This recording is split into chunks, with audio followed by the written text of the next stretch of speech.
Good evening, नमस्कार, आदाब, सत श्री अकाल। आप सबका स्वागत है बियॉन्ड द हेडलाइंस में, जहां हम बात करते हैं सुर्खियों से हटकर और खबर की तह तक जाकर। पहले देखिए आज की खास हेडलाइंस और उसके बाद उन पर विचार करने के लिए मेरे साथ होंगे मेरे सहयोगी पवन शर्मा।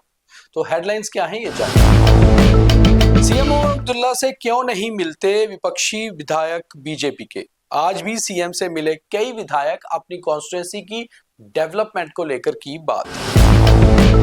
महबूबा ने क्यों कहा गोडसे का भारत? जस्टिस गवई मामले पर किया एक्स पर मैसेज।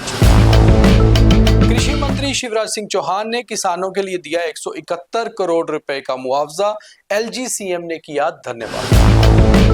डीआईजी, एसएसपी और एसपी लेवल के अधिकारियों के हो सकते हैं पुलिस विभाग में तबादले। कई सूचियां तैयार, लेफ्टिनेंट गवर्नर कर सकते हैं कई ट्रांसफर। मौसम विभाग ने कहा आज भी बारिश और खराब मौसम जारी। कल शुरू होगी श्री वैष्णो देवी की यात्रा और साथ ही साथ खुलेंगे जम्मू डिवीजन में सभी स्कूल। आगे रहेगा ड्राई स्पेल। अब देखिए खबरें विस्तार से। हालांकि एक हिसाब से देखा जाए तो जम्मू कश्मीर में केवल गृह विभाग को छोड़ दिया जाए तो बाकी सभी विभाग मुख्यमंत्री उमर अब्दुल्ला के पास हैं। और क्योंकि उनकी यहां पर पॉपुलर सरकार भी है, और सरकार का मतलब होता है कि सबका एक जैसा विकास। मगर उसके लिए अलग अलग विधायकों को मुख्यमंत्री से अपनी कॉन्स्टिट्यूएंसी के लिए कई तरह के कामों के लिए मिलना होता है।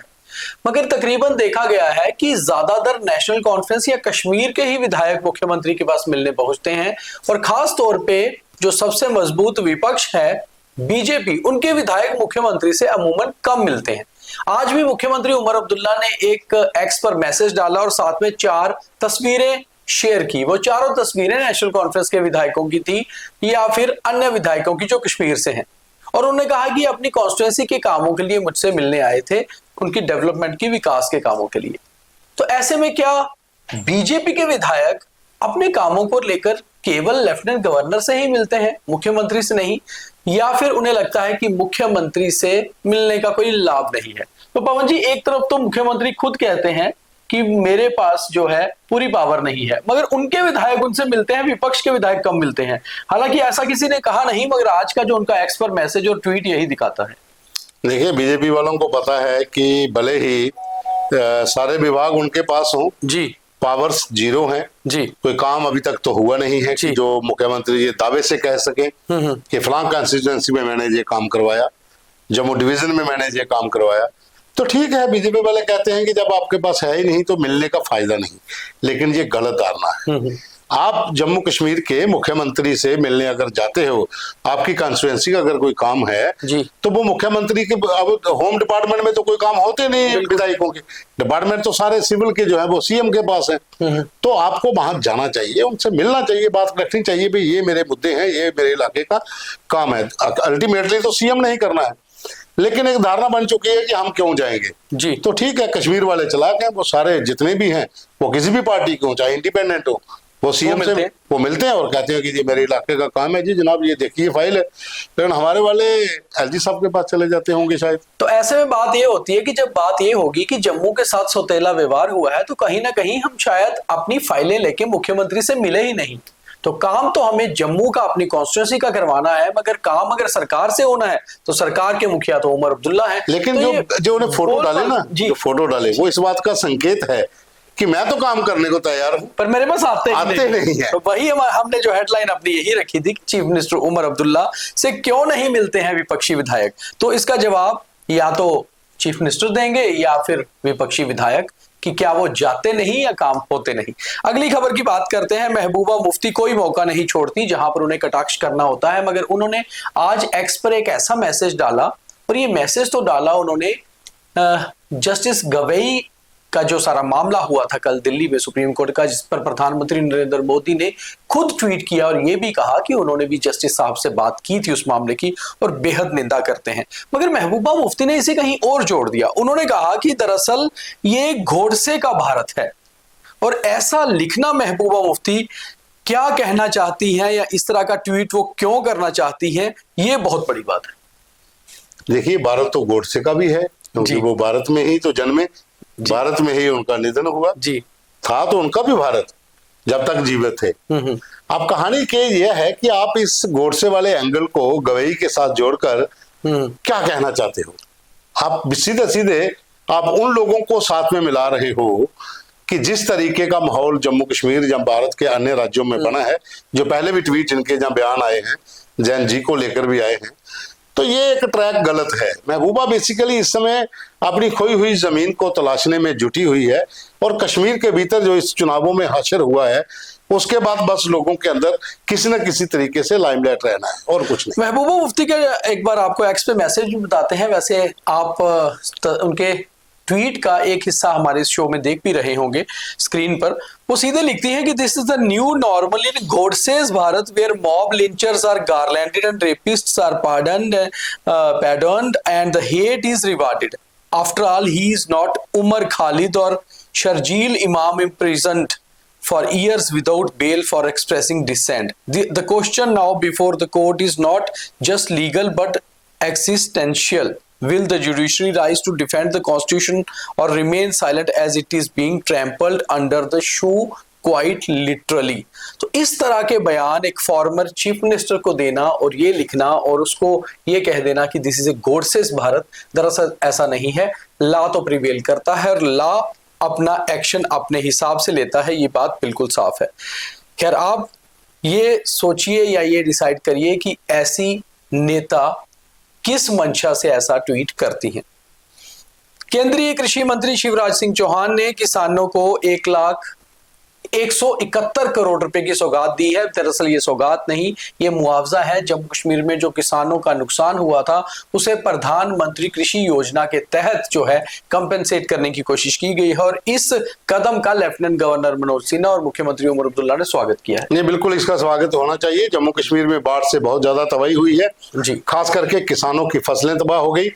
वो ऐसी जमीनें जहां पर इस समय धान की फसल पूरी तैयार थी वो पूरी की पूरी पानी के साथ बह गई, जहां पर उसके ऊपर मलबा आ गया।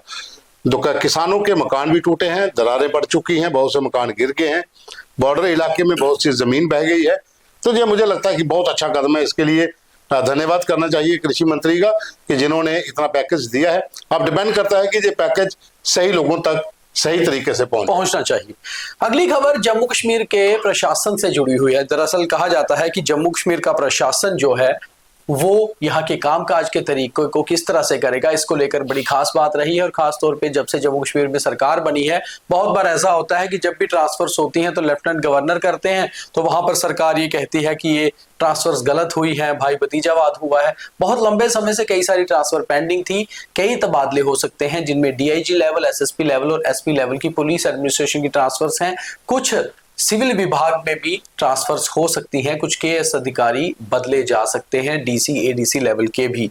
और जब तक आप ये हमारा शो देख रहे होंगे शायद तब तक सूची आ गई हो या फिर अगले 24-48 घंटे में ट्रांसफर हो सकती हैं। बहुत सारी सूचियां तैयार की गई हैं।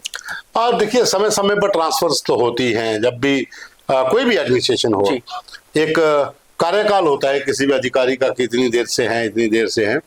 तो ट्रांसफर्स तो ड्यू है, वो हो सकता है कि जब तक, जैसा आपने कहा कि अभी भी हो सकती हैं, हो सकता कल हो या परसों हो, लेकिन ट्रांसफर्स भी जरूरी होती हैं कि एक अधिकारी एक समय सीमा तक ही उस पद पर रहे, उसके बाद नए लोगों को मौका मिले, जो पहले कर चुके हैं वो उनको गाइड करे, वो आगे जाएं।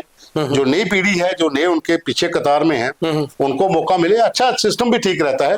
ट्रांसफर्स तो होनी चाहिए और समय पर हो जाए तो अच्छी है।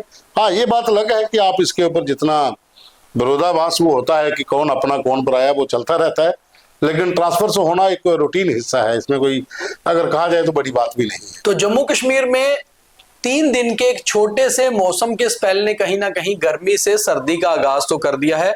हायर रीचेस पर हल्की सी स्नोफॉल भी देखी गई है, वो भद्रवा इलाका हो या कश्मीर के कुछ इलाके हो। वहीं दूसरी ओर जम्मू के प्लेन्स में बारिश हुई है, टेम्परेचर में काफी गिरावट आई है, ह्यूमिडिटी ठीक हुई है, ह्यूमिडिटी बहुत कम हो गई है। वहीं दूसरी ओर माता वैष्णो देवी यात्रा एक बार दोबारा से कल सुबह 6 बजे से शुरू हो जाएगी और मां के दरबार के कपाट खुल जाएंगे। ऐसा एक ट्वीट अभी अभी मैसेज जो है श्री माता वैष्णो देवी श्राइन बोर्ड से आया है। तो जो लोग मां के दर्शन करने जाना चाहते हैं उनके लिए अच्छी खबर है। वहीं दूसरी ओर स्कूल के स्टूडेंट्स के लिए भी अच्छी खबर है कि कल से वो वापस स्कूल जाएंगे। 2 दिन के लिए मौसम विभाग की एडवाइजरी के चलते स्कूल्स को भी बंद किया गया था और खराब मौसम के कारण जो हाईवे पर लैंडस्लाइड और मडस्लाइड हुआ था उससे भी शायद कल सुबह तक हाईवे वापस खुल जाए। हाँ देखिए, मौसम विभाग की एडवाइजरी कहीं ना कहीं बिल्कुल स्टीक भी होती है जी। 2 दिन यात्रा बंद रही तो आपको पता ही है बैटरी मार्ग के ऊपर लैंडस्लाइड हुआ, बिल्कुल बहुत ज्यादा पत्थर वहां पर गिरा है। बारिश इतनी ज्यादा हुई कि बहुत से रूरल एरिया में ऐसे स्कूल थे जिनमें पानी भर आया। जी। तो समय पर जो स्टेप लिए गए थे कि स्कूल बंद रहेंगे, यात्रा बंद रहेगी, और ये समय समय पर होना भी चाहिए। काश उस समय ये स्टेप श्राइन बोर्ड ने उठाया होता जब अर्धकुंवारी में इतना बड़ा हादसा हो गया, 34 लोगों की जान चली गई। उस समय भी एडवाइजरी थी लेकिन यात्रा चलती रही। अगर समय पर उस समय स्टेप उठाते तो ये जाने बच सकती थी। चलो खैर, देर आए दुरुस्त आए।